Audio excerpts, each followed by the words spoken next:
Namatu Ratana Tayasa.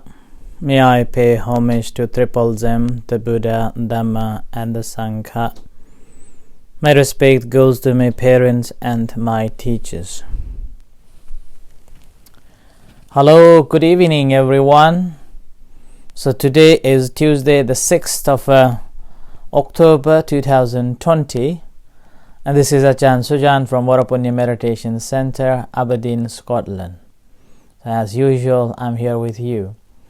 And thank you everyone for joining us and listening this online Facebook Dhamma talk. Hello Pratibha, hello Manish. Hi, I hope you're all having a wonderful time, Manos, on this Tuesday evening. And Far East, it's Tuesday night. And all of you have this motivation and courage to stay awake and listening this Dhamma talk. So thank you very much for joining with us. So again, now this autumn is coming. All the trees are getting more golden and golden. Our leaves are going to fall down. Yeah, so this is uncertainty. Or this is a changing nature. That is the reality of the truth. We are in a series of a Dhamma talk, and I have been talking on the right mindfulness, which is the 7th factors of a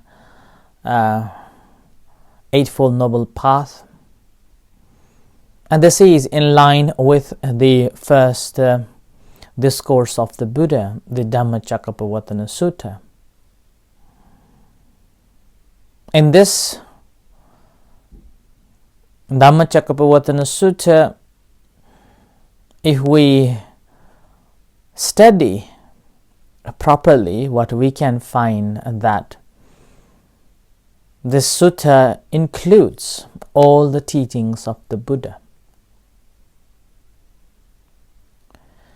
And this also teaches us that we shouldn't be living in a too harsh, whether it is too strict towards the success or whether it is too lax, being very lazy in the life.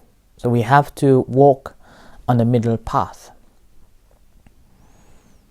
And whichever path we have taken, we have to be very mindful of that path and making sure that the path that you have chosen to walk, that hasn't hampered your family life and your life yourself.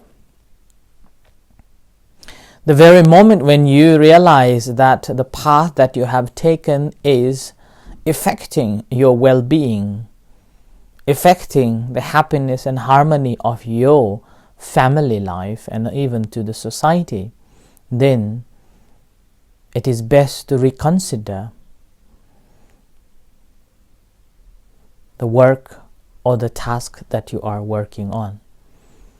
So that's why Buddha's teachings is to follow the middle path. Oftentimes people go onto the path that's too harsh, only thought of accumulation of a material gain, material wealth, accumulation of big houses and big cars and big bank accounts, and yet unable to enjoy their life. Unable to spend that money or that wealth for their own holiday for their hearts and their minds. With that, they have lost the test of the wealth that you have.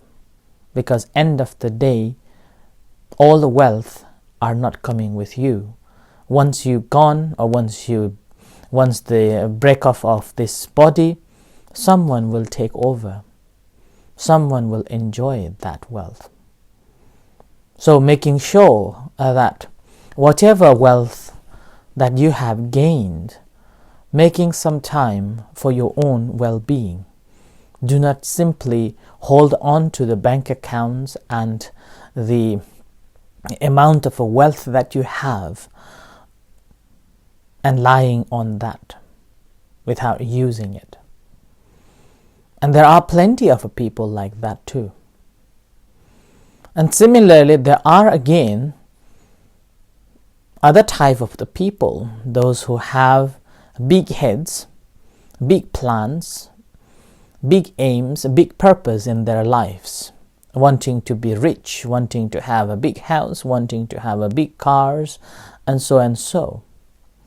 And yet, they spend very little time study or work or plan, and even very lazy to work hard. So in this case again, you have to push. So we have to come in between these two parts to find the right balance. And once we found the right balance, then that brings the joy in our life. A life becomes much, much happier, much, much meaningful, and all the hard works that you are doing will be paid off. But if you are simply working for the accumulation of the wealth and forgot to enjoy your life, then you have missed. You have lost the taste of being a human. So enjoy. And this enjoyment, again, it's a material enjoyment to keep ourselves happy, feeling comfortable. And this is a holiday for the physical body. Now, simply not working and just lying down at home or just going for a little holidays outside of your comfort zone, entertaining or having a wonderful beaches or a wonderful sunlights and wonderful food and somebody is serving you, is good for the physical well-being, and it affects our mental well-being too. But most importantly, it is not the weather that is important. It is not the place that is important, or it is not the comfortable beds or the nice foods are the essential for the mental well-being and happiness. It is up to our mental state and our attitude to the things that brings the long-lasting happiness. Doesn't matter what you have to eat. All you eat is to survive, sustain your life. It doesn't matter what weather is like that. The weather is always changing. It's up to us whether we have a nice waterproof boots or not, or have you got the nice umbrella that covers your head or not. Nowadays we have a Cortex raincoats. So it's up to us to adjust by using different materials to keep oneself safe. So it's all up to the mental state, that how we are absorbing, adjusting, adapting the situation we are in. And that brings the happiness. It is not the situation that is a trouble. It is not the environment that is a trouble. It is not the food that is a trouble. It is not the external things that is a problem. But inner attitude, ourself, is the subject of consideration. And this, if we have a right mindfulness on things, we become a very mindful, aware of things, what's happening, and that will help us to keep ourselves in the right track. And in the right mindfulness, I've mentioned that it's a contemplation of our own body. Not I am belongs to this clan or that clan, that nationality or that ethnic group, that caste or and so and so. Not in that sense. But aware of this existing body that made up of these 4 elements and how it is conditioned. And we are using this body as the first object. So we contemplate on that. And the second is the feeling, and the third is the mind. Now I've been talking on the fourth, which is the fourth satipatthana, which is the dhammanupassana, or the contemplation on the phenomena. And within this contemplation of a phenomena, I've been explaining all the aspects of it. The first one began with the 5 hindrances, and which again I repeat again, saying that the 5 hindrances I didn't explain because I have already explained 2 months ago, so you can go and listen that.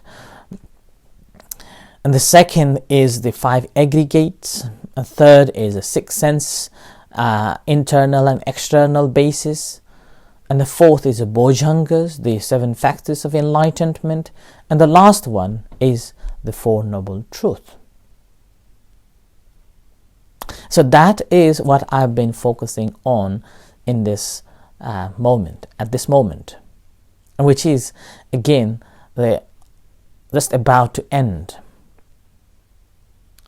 Now here, in order to get the inner satisfaction and inner happiness and finding the right balance, in the practice of a satipatthana, we start off with a contemplating on the body, feelings, and the mind. And that's how we gradually change into the insight.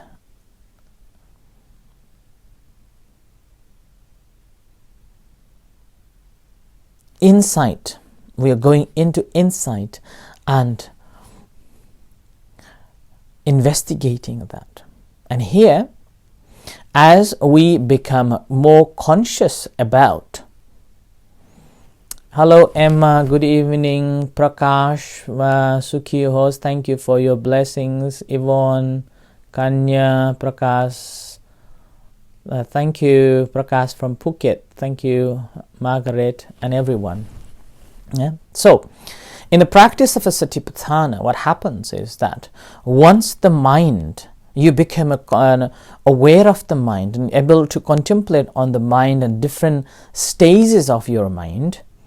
The mind which has got the hate, which has got the lust, the greed, concentrated. The mind is so calm, and these different sort of stages of the mind, which has got the 16 stages of the mind. Once we are able to be mindful of those stages, what happens is that the inside, the subconsciously saved old asavas begins to work. And that's why the dhammanupassana, the first factor in the dhammanupassana is the 5 nivaranas or hindrances, which is sensual pleasure, ill will, sloth and torpor, restlessness and doubt. These are the negative principles, okay, unwholesome dhammas, unwholesome principles that takes away our happiness, our spiritual happiness. This takes away. So, in the first stage of this practice, we take it out or eliminate it, abandoning it. In the practice of a samatha meditation, we suppress these, not letting them to arise. And we suppress it. It's like you place a stone on top of the grass, and all the grasses just will die out. But as soon as you take the stone out, in a couple of days, the grass will grow back again. So in the samatha meditation or the concentration meditation, you simply suppress it, or you simply abandon for the temporarily. And as soon as you come out from meditation, in the concentration meditation, these 5 hindrances will sprout again. And that's sensual pleasure, dragging us to entertain our senses with the world. And as soon as we come out, and then again, the ill will towards someone who we dislike begins, or someone who didn't do as we wish them to do, or any disputes or any dislikes that creates the ill will. And the rest of other 5 hindrances will in play. And that's the negative power, negative energies. And these negative energies we have to eliminate. Okay? And this elimination simply able to be eliminated because we have been closely watching our mind and mental state and observing it as they occur. And very moment we will be able to notice that these 5 aggregates, this body and the mind, as in a pure sense, And this pure sense, however, it has some feathers, that the worldly matters, worldly feathers always roaming around to take us into this worldly matters and take us into the world of the suffering.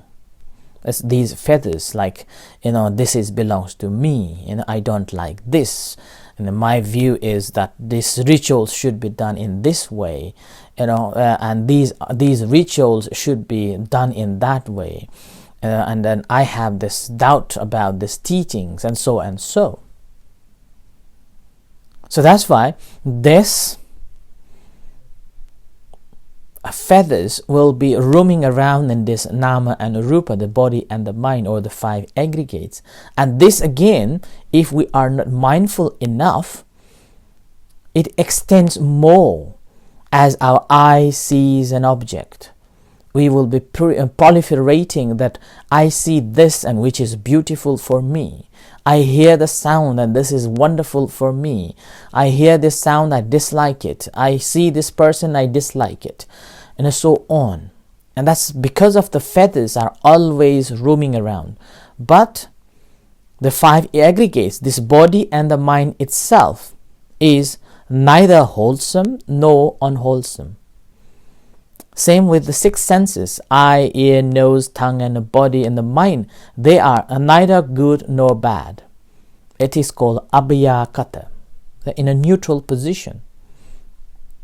This is a neutral position, and this we got it from our good actions that we have performed in the past existence.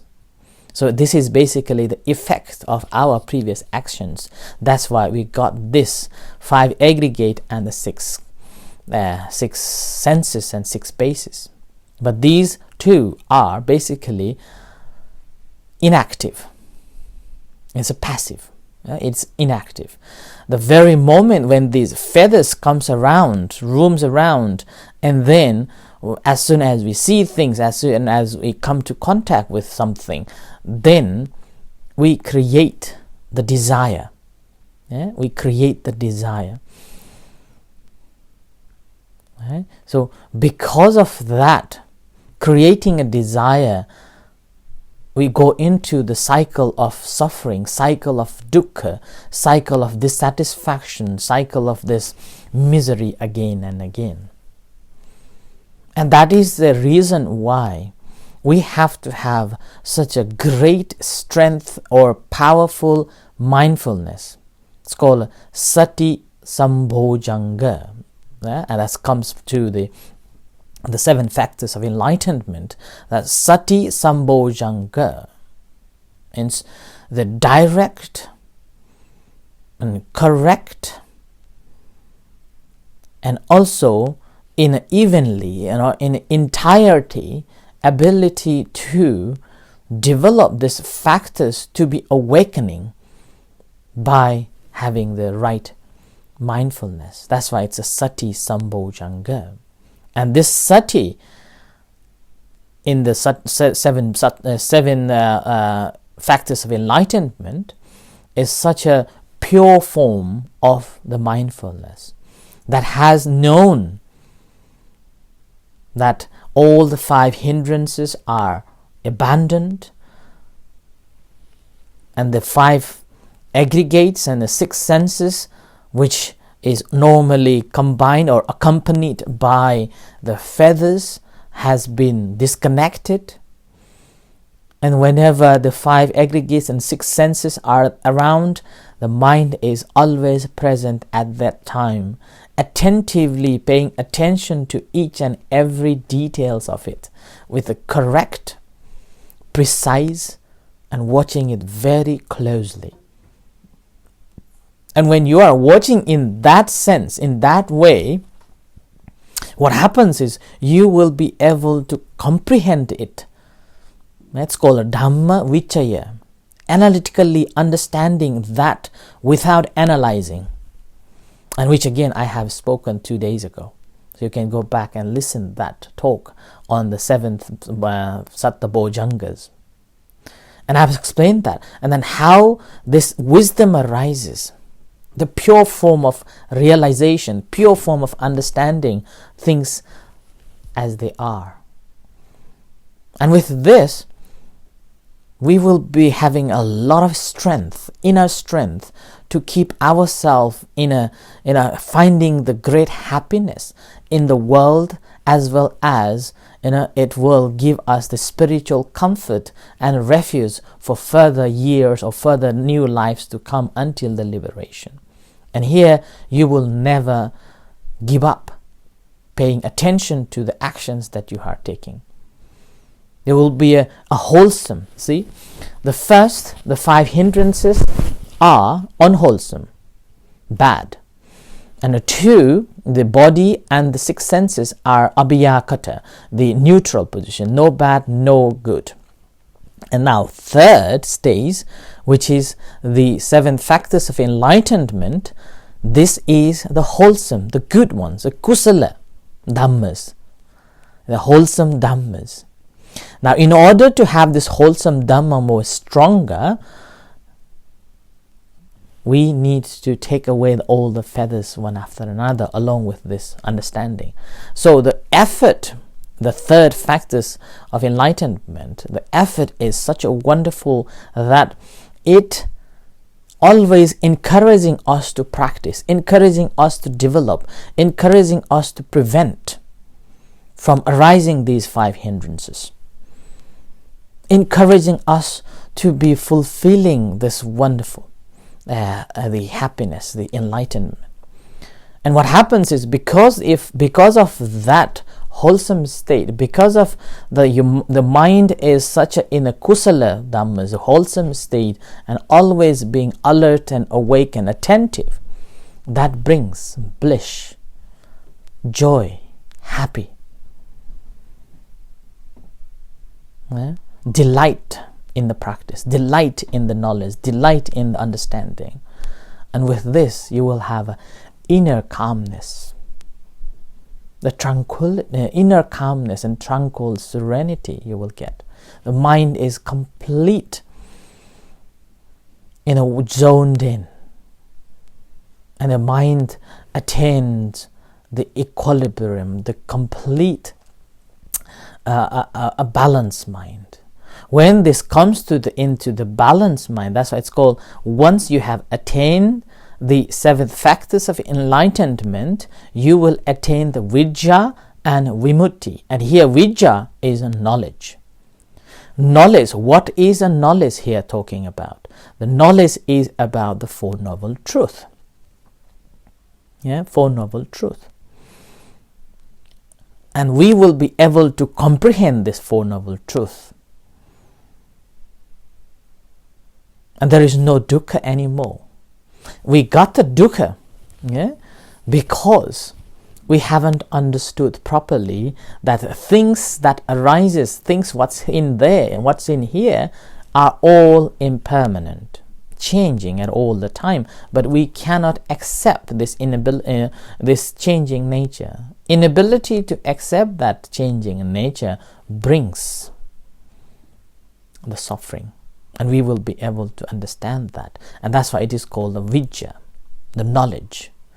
And with that knowledge, you will be able to comprehend and understand the Four Noble Truths completely, that how this is arising and how this is conditioned. And again, when we go back into the little deeper, the cause of the problems or cause of the dukkha, we see that I comes to contact with the object based in that not knowing of that, it brings the suffering, attachment, disliking, and satisfaction, dissatisfaction, and so and so. And we will be able to comprehend that. And that's how one will attain the full understanding of Four Noble Truths, which is the main teachings of the Buddha as a foundation. And with this understanding, with this realization, one will be able to liberate themselves. That's why I call vimutti means the liberation. And that is the end. So that's why the Buddha says so many places, saying that the practice of Dhamma or the meditation or the Satipatthana is the fulfillment of the 7 factors of enlightenment, the Bojjhangas. The fulfillment of the 7 Bojjhangas or the 7 factors of enlightenment is to attain Vidya and Vimutti. And that's how a person who practices Satipatthana correctly attains the liberation. So thank you everyone for listening this talk, and may you all be well and happy. May you all gain this Vidya and Vimutti end of this life or near future. With this, I wish you all the best, and may you all be well and happy. May all your good wishes come true. May the Buddha Dhamma Sangha bless you. In a few moments' time, we're going to have evening chanting and guided meditation. So I would like to invite you to join with us. If not, then good night, and we'll see you. Until then, take care. Sadhu.